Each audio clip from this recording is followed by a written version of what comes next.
अगर आपका ट्रेडिंग में बार बार स्टॉप लॉस हिट हो रहा है बड़े मूव आने से पहले और आपको ये समझ में नहीं आता कि आप गलती क्या कर रहे हैं और ऐसा आपके साथ ही क्यों होता है, तो आप ट्रेडिंग में लिक्विडिटी कॉन्सेप्ट को नहीं समझ रहे हैं। अब लिक्विडिटी क्या होती है, इसे आपको चार्ट में किस प्रकार से रीड करना है, इस वीडियो में आपको इसी के बारे में जानकारी देने वाली हूँ। तो चलिए वीडियो को स्टार्ट करते हैं। देखिए, सबसे पहले मैं आपका स्वागत करती हूँ अपने YouTube चैनल पर, जहाँ पास में ट्रेडिंग और इन्वेस्टिंग से रिलेटेड वीडियोस बनाते रहती हूँ। तो अगर आप इस चैनल पर नए हैं तो सब्सक्राइब जरूर कर लीजिएगा। तो चलिए वीडियो को स्टार्ट करते हैं। तो देखिए, सबसे पहले बात करते हैं लिक्विडिटी की। देखिए, लिक्विडिटी का मतलब क्या होता है, इसको सबसे पहले समझते हैं। लिक्विडिटी का मतलब यह होता है कि आप किसी भी कॉन्ट्रैक्ट को कितनी आसानी से सेल और बाई कर पाए। इसको मैं एक एग्जांपल से समझाती हूँ जिससे आपको चीजें समझ में आए। मान लीजिए कि आपके पास एक घर है जिसकी वैल्यू 20 लाख की है और वो घर सिटी में है, मतलब काफी सारी दुकानें हैं, मॉल है, वहां पास एक घर है। अगर आप उस घर को सेल करने जाएंगे तो आपका वो घर जल्दी सेल हो जाएगा और जितने प्राइस में आप सेल करेंगे उस प्राइस में सेल हो जाएगा। चाहे आप उसका प्राइस बढ़ा सकते हैं, आप उसे 22 लाख या 25 लाख या 30 लाख में भी सेल कर सकते हैं, क्योंकि वहां पास काफी सारे बायर्स हैं, मतलब काफी लोग खरीदने को तैयार हैं। तो आप अपने हिसाब से उस घर को सेल कर सकते हैं। पर अगर ऐसा ही घर आपका ग्रामीण क्षेत्र में है, मतलब वहां पास ज्यादा सुविधाएं नहीं है, वहां पास एक घर है, अगर आप उस घर को सेल करने जाएंगे तो आज आपका सेल नहीं होगा, शायद आपका 15-20 दिन बाद सेल हो। और जिस प्राइस में आप सेल करने की सोच रहे हैं शायद आपका उस प्राइस में सेल ही ना हो, मतलब आपको उसका प्राइस गिराना पड़े, मतलब 15 लाख में सेल करना पड़े तो आपका 15 लाख में सेल होगा। तो यहाँ पास क्या है, यहाँ पास लिक्विडिटी नहीं है और जो सिटी है वहाँ पास बहुत ज़्यादा लिक्विडिटी थी, इसलिए आपका वो कॉन्ट्रैक्ट जल्दी सेल हो गया और यहाँ पास ज़्यादा लिक्विडिटी नहीं है। तो जो सिटी है वो एक लिक्विड मार्केट है और जो ये है, जो ग्रामीण क्षेत्र में घर है, वहाँ पास ज़्यादा लिक्विडिटी नहीं है, तो वो इन लिक्विड मार्केट हो गया। तो इसी प्रकार ट्रेडिंग में होता है, एक होती है लिक्विड मार्केट जहां पास आप किसी भी कॉन्ट्रैक्ट को इजी तरीके से सेल और बाय कर लेंगे, और एक होती इन लिक्विड मार्केट, मतलब जहां पास आपको ज्यादा लिक्विडिटी देखने को नहीं मिलेगी। तो लिक्विड मार्केट में क्या क्या आएगा, देखिए, अगर आप ऑप्शन ट्रेडिंग करते हैं तो निफ्टी और बैंक निफ्टी, जहां पास बहुत ज़्यादा लिक्विडिटी देखने को मिलेगी, मतलब अगर आपको किसी भी कॉन्ट्रैक्ट को बाई करना है तो आप इजीली तरीके से बाई कर लेंगे जिस भी प्राइस में आपको बाई करना है। और अगर आप क्रिप्टो में ट्रेड करते हैं तो बिटकॉइन हो गया, इथेरियम हो गया, यूएसडीटी हो गया, यूएसडीटी कॉइन हो गया, तो यहाँ पास आपको लिक्विडिटी देखने को मिलेगी। अगर आप स्टॉक में ट्रेड प्लान करते हैं तो रिलायंस हो गया, टीसीएस हो गया, इंफोसिस हो गया, मतलब लार्ज कैप के कुछ स्टॉक में आपको ज़्यादा लिक्विडिटी देखने को मिलेगी, मतलब लार्ज कैप में आपको लिक्विडिटी देखने को मिलेगी। अब आपको लिक्विडिटी कहाँ देखने को नहीं मिलेगी, तो पेनी स्टॉक में, मतलब जिनका प्राइस बहुत कम में रहता है उनमें आपको ज़्यादा लिक्विडिटी देखने को नहीं मिलेगी। मतलब अगर आपको बाई करना है तो आप इजीली तरीके से बाई भी नहीं कर पाओगे, अगर आपको सेल करना है तो आप सेल भी नहीं कर पाओगे जिस प्राइस में आपको सेल करना है, तो वहाँ ज़्यादा लिक्विडिटी देखने को नहीं मिलेगी। देखिए, आपके साथ काफ़ी बार ऐसा हुआ होगा कि आपने जिस प्राइस में बाई किया है उस प्राइस में आपका बाई नहीं हुआ होगा, उसके थोड़ा ऊपर या थोड़ा नीचे बाई हुआ होगा।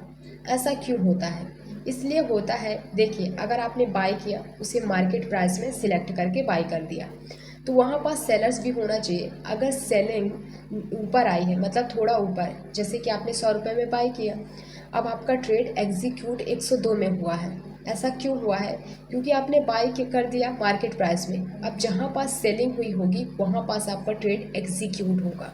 तो 102 में सेलर ने सेलिंग की तो वहाँ पास आपका ट्रेड एग्जीक्यूट हो गया, मतलब ट्रेड आपका डर चुका है।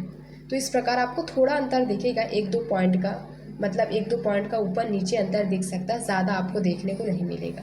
ऐसा ही प्रॉफिट बुकिंग में भी होता है। जब भी हम प्रॉफिट बुक करते हैं, हमने टॉप पर, मतलब जैसे हाई पे हमने बुक किया है, तो हमारा थोड़ा नीचे आके प्रॉफिट बुक होता है। फिर हम ये सोचते हैं कि अरे यार, मैंने टॉप पे एग्जिट किया था, मेरा नीचे आके, मतलब मेरे प्रॉफिट में थोड़ा अंतर दिख रहा है। तो इसलिए होता है, क्योंकि अगर आपने बाई, मतलब अगर आपने नीचे बाई किया है, ऊपर सेल किया है, तो सेल किया है तो वहाँ पास बायर्स होना चाहिए। अगर बायर्स नीचे आ रहा है तो आपका नीचे एग्जिट होगा। थोड़ा बहुत आपको डिफरेंस दिखेगा बाई करने में या प्रॉफिट बुकिंग करने में। तो इस प्रकार से आप समझ सकते हैं, ठीक है। तो ये होता है लिक्विडिटी। मतलब लिक्विडिटी क्या होती है, आई होप आपको समझ में आ रही हो। लिक्विडिटी का मतलब यही होता है कि आप किसी कॉन्ट्रैक्ट को कितनी आसानी से सेल और बाई कर पा रहे हैं। और लिक्विडिटी बहुत ज़्यादा इम्पॉर्टेंट होती है। देखिए, जैसे गाड़ी को चलने के लिए फ्यूल की आवश्यकता होती है, उसी प्रकार मार्केट को चलने के लिए लिक्विडिटी बहुत ज़्यादा इम्पॉर्टेंट होता है। तो ये आपको समझ में आ गया। अब बात करते हैं कि लिक्विडिटी को आप चार्ट में किस प्रकार से रीड करेंगे। तो इसको समझने के लिए चलते हैं लैपटॉप की स्क्रीन पर। हम आ चुके हैं लैपटॉप की स्क्रीन पर। अब बात करते हैं कि आप लिक्विडिटी को चार्ट में किस प्रकार से समझेंगे। और सबसे पहले हमारा स्टॉप लॉस हिट क्यों कराया जाता है, फिर प्राइस मूव क्यों करता है, ऐसा क्यों होता है, इसको समझेंगे। तो इसको समझने के लिए मैं आपको एक बेसिक सा एग्जांपल बताऊंगी जिससे आपको चीज़ें समझ में आएंगी। तो देखिए, यहाँ पास मैंने निफ्टी का चार्ट ओपन किया, वो भी 5 मिनट के टाइम फ्रेम के हिसाब से, ठीक है। तो देखिए, बिग प्लेयर्स क्या करते हैं, जैसे कि प्राइस नीचे की ओर जा रहा है, यहाँ पास उन्हें सेल ही करना है, मतलब मार्केट को नीचे ले जाना है। तो वो क्या करेंगे, सबसे पहले देखिए, अगर उन्हें 20,000 लॉट एकदम से सेल करने निफ्टी के, ठीक है, तो अगर वो यहाँ पास सेल कर देंगे तो प्राइस एकदम से नीचे की ओर चला जाएगा और उनका ज़्यादा प्रॉफिट नहीं होगा। क्यों नहीं होगा? क्योंकि यहाँ पास कुछ ऑर्डर यहाँ पास उनके फिल होंगे, कुछ ऑर्डर यहाँ पास फिल होंगे, क्योंकि 20,000 लॉट के लिए बायर्स भी तो चाहिए। अगर वो सेल कर रहे हैं तो बाइंग भी तो होनी चाहिए। तो कुछ ऑर्डर उनके यहाँ पास एग्जीक्यूट होंगे, कुछ यहाँ पास होंगे, कुछ यहाँ पास होंगे, तो इस कारण उनका ज़्यादा प्रॉफिट नहीं होगा। तो फिर वो क्या करेंगे कि वो बाइंग क्रिएट करेंगे। देखिए, अगर आपको 20,000 लॉट सेल करने हैं तो 20,000 बायर्स भी होने चाहिए, 20,000 लॉट बाई भी करनी चाहिए, तभी तो आप सेल कर सकते हैं। मार्केट में यही होता है। तो फिर वो बाइंग क्रिएट करेंगे, ठीक है। तो यहाँ पास क्या हुआ है, मैं यहाँ पास आपको बता रही हूँ। तो यहाँ पास मार्केट ने क्या बनाया है, सपोर्ट बनाया, ठीक है। तो यहाँ पास मार्केट का एक सपोर्ट लेवल है, यहाँ पास मार्केट ने सपोर्ट बनाया, ये सपोर्ट हो गया। अब यहाँ पास ब्रेकआउट देखने को मिला है, मतलब ब्रेक डाउन देखने को मिला है इस कैंडल में। अब जब यहाँ पास कैंडल फॉर्म हो रही होगी, मतलब जब फॉर्म होती है तो रेड कैंडल बनती है, जब प्राइस नीचे की ओर गया तो रेड बनती है। तो काफी लोगों ने यहाँ पास शॉर्ट सेलिंग के ट्रेड प्लान किए होंगे। ऐसा नहीं है कि एक ही कैंडल, कभी कभी 2-3 कैंडल भी ब्रेक डाउन दे देती है, मतलब एक और दो, मतलब पूरी कन्फर्मेशन भी दे देती हैं, ब्रेक भी कर देती हैं, लो भी ब्रेक कर देती हैं, और इसके बाद प्राइस ऊपर की ओर चला जाता है, ठीक है। तो ऐसा मैं आपको यहाँ पास ऐसा फॉर्म हो रहा है तो इसलिए ऐसा बता रही हूँ। बाकी आप और भी ले सकते हैं, 1-2 कैंडल लेना हो, ठीक है। तो कभी कभी क्या होता है, 3-4 कैंडल फॉर्म हो जाती है, इसके बाद भी प्राइस ऊपर की ओर चला जाता है। तो यहाँ पास ब्रेक डाउन देखने को मिला। अब काफी लोगों ने यहाँ पास शॉर्ट सेलिंग के ट्रेड प्लान किए होंगे, ठीक है। तो यहाँ पास एंट्री ली होगी, इस लेवल में एंट्री हो गई, और यहाँ का इस स्विंग हाई का स्टॉप लॉस लगाया, ठीक है, यहाँ का स्टॉप लॉस लगाया होगा। अब यहाँ पास क्या हुआ है, जिसने शॉर्ट सेलिंग के ट्रेड प्लान कर दिए, उसके बाद यहाँ पास ग्रीन कलर की कैंडल बन गई, और ग्रीन कैंडल कौन सी बनी है, हैमर कैंडल बनी है। मतलब ये इंडिकेट करती है कि प्राइस ऊपर की ओर ही जाएगा, और बॉटम लेवल पर बनी है। अब यहाँ पास काफी लोग जिन्होंने शॉर्ट सेलिंग नहीं की होगी, वो अब यहाँ पास बाइंग करेंगे। अब यहाँ पास उनका ये जो हो जाएगा, यहाँ पास इस लेवल के पास वो बाइंग करने की ये हो जाएगी उनकी एंट्री, और यहाँ का इस कैंडल के लो के थोड़ा नीचे स्टॉप लॉस लगाएंगे, ठीक है। अब हुआ क्या, थोड़ा प्राइस ऊपर की ओर गया है और इसके बाद यहाँ से प्राइस नीचे की ओर चला गया। अब ऐसा क्यों हुआ, देखिए, जो बिग प्लेयर्स हैं उसे कितने लॉट बाई करने थे, 20,000 लॉट बाई करने थे, ठीक है। अब यहाँ पास क्या हुआ, बाइंग आई, मतलब ये हैमर कैंडल बनने के कारण काफी सारे बायर्स एक्टिव हुए यहाँ पास बाइंग करने के लिए। अब जिन्होंने शॉर्ट सेलिंग की थी उनका स्टॉप लॉस भी यहीं का था, तो वो भी हो गए, वो भी बायर्स में कन्वर्ट हो गए, क्योंकि उनका स्टॉप लॉस हिट हो गया, तो वो बाइंग में कन्वर्ट हो गए, ठीक है। तो यहाँ पास उनका स्टॉप लॉस हिट हो गया, यहाँ पास नए बायर्स आ गए, मतलब जो उन्होंने 20,000 लॉट सेल करने थे वो एग्जीक्यूट हो गए, और एग्जीक्यूट होने के बाद यहाँ से प्राइस एकदम से नीचे की ओर चला गया, और जो रिटेलर है उनका स्टॉप लॉस हिट हो गया, क्योंकि काफ़ी लोगों ने शॉर्ट सेलिंग की, काफ़ी लोगों ने बाइंग की, पर यहाँ पास ध्यान ही नहीं दिया, और बिग प्लेयर ने यहाँ पास शॉर्ट सेलिंग के ट्रेड प्लान किए, और यहाँ पास उनके सारे ऑर्डर एग्जीक्यूट हो गए। क्योंकि मतलब यहाँ पास आपने बाई किया था तो यहाँ पास आपका बाइंग ऑर्डर लगा, वहाँ का सेलिंग ऑर्डर लगा, और यहाँ से प्राइस नीचे की ओर चला गया और ये मूव लेकर बड़े प्लेयर्स चले गए और हम इस रिटेलर का स्टॉप लॉस हिट हो गया। तो ऐसा आपको देखने को मिलेगा, ठीक है।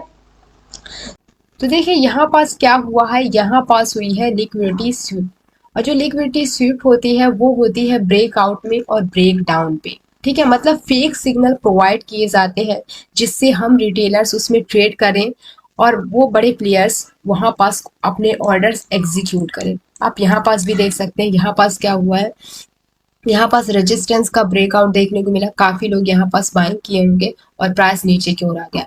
मतलब फेक सिग्नल आपको प्रोवाइड किए जाएंगे। एक बार मेरे साथ भी ऐसा ही हुआ था, मैं आपको अपना भी एग्जांपल बताऊं। ऐसे ही हैमर कैंडल फॉर्म हुई थी बॉटम पर, ऐसे ही लेवल था यहाँ पास, ऐसे ही सपोर्ट लेवल था, यहाँ पास हैमर कैंडल फॉर्म हुई थी। अगली कैंडल ने क्या किया, हाई ब्रेक कर दिया था।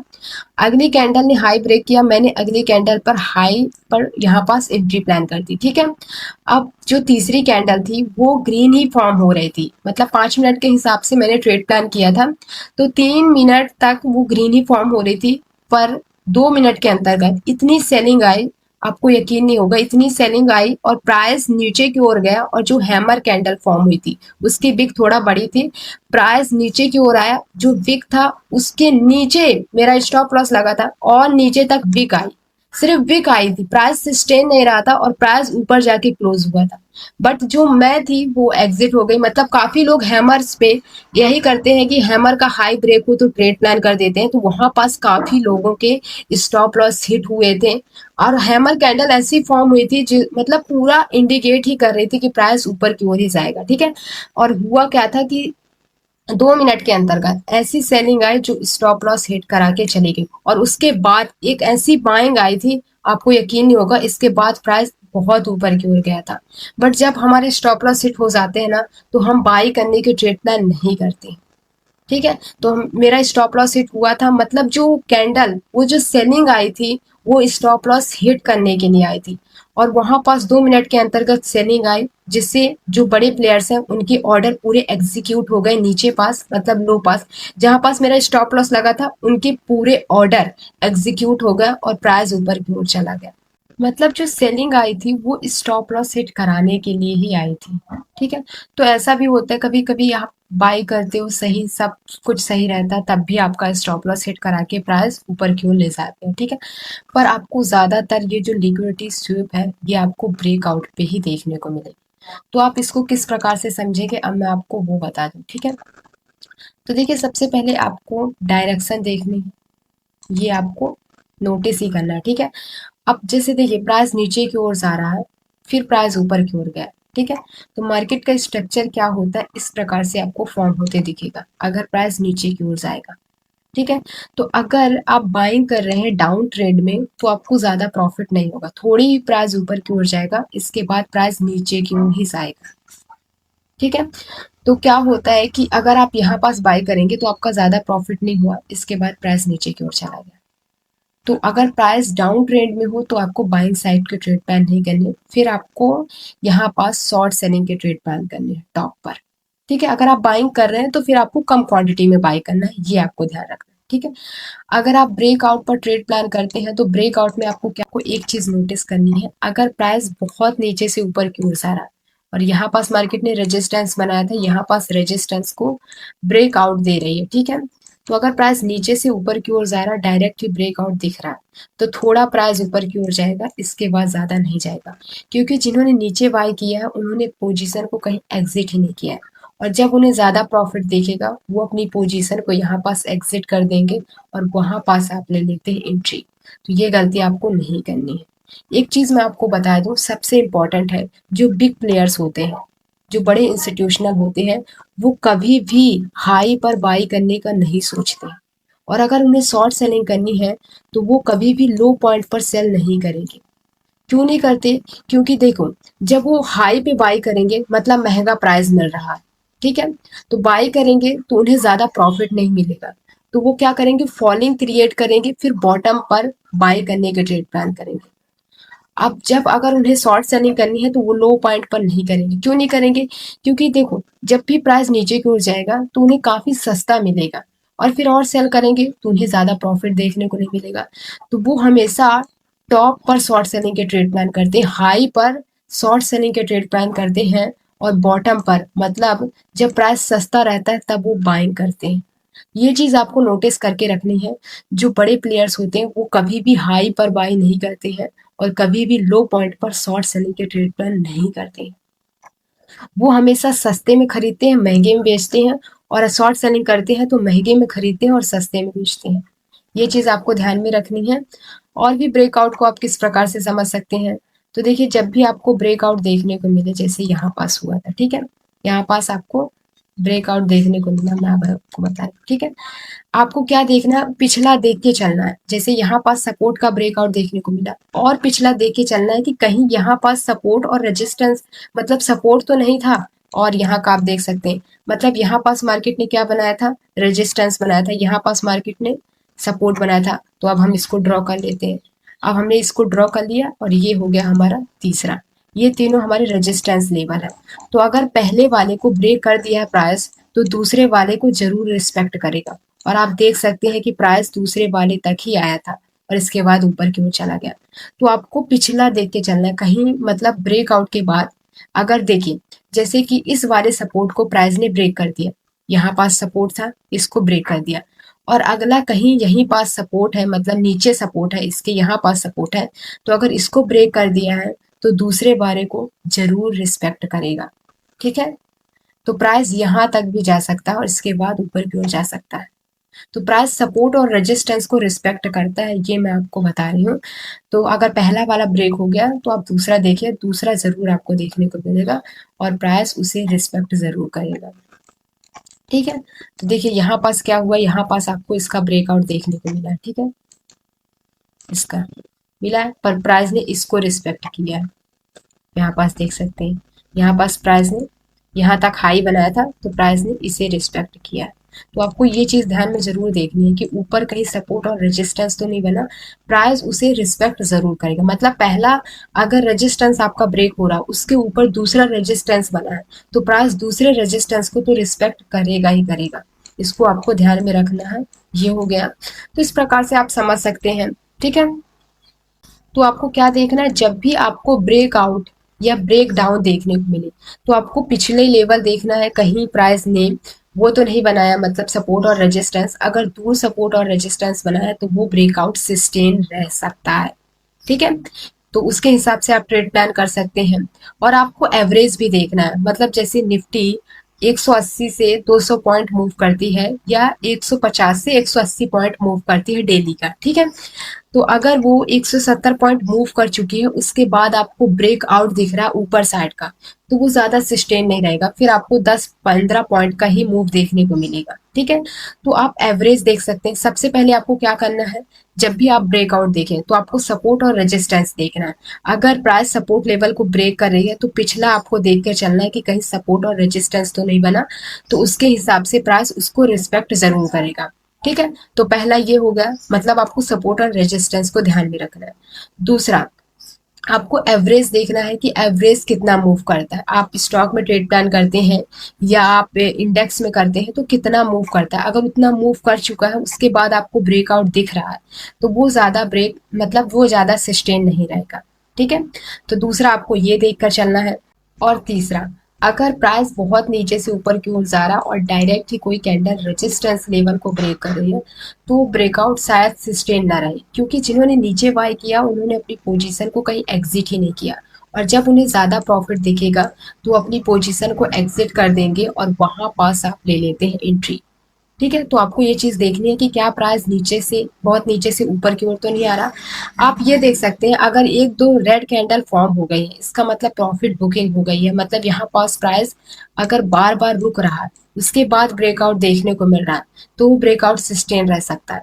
बट अगर डायरेक्ट ही ब्रेक कर रही है और प्राइस भी बहुत नीचे से आ रहा है तो वो ब्रेकआउट में प्रॉफिट बुकिंग ही होगी, ठीक है। और इसके अलावा आप मार्केट स्ट्रक्चर को भी समझ सकते हैं, मतलब प्राइस किस प्रकार ऊपर जाता है इसको समझ सकते हैं आप कि कहाँ पास हाई बना सकता है, और लो पॉइंट को भी समझ सकते हैं कि किस प्रकार से प्राइस नीचे की ओर जाता है, ठीक है। तो अगर डाउन ट्रेंड है तो आपको उसके हिसाब से देखना है और अगर अप ट्रेंड है तो उसके हिसाब से आपको समझना है। तो 4 ऐसे पॉइंट बताए हैं जिससे आप फेक सिग्नल से तो बच सकते हैं। आई होप आपको ये वीडियो बहुत पसंद आई हो। अगर वीडियो अच्छी लगी हो तो प्लीज़ लाइक ज़रूर कर दीजिएगा, और चैनल को सब्सक्राइब नहीं किया तो चैनल को सब्सक्राइब कर सकते हैं। और मिलते हैं नेक्स्ट वीडियो के साथ। जय हिंद।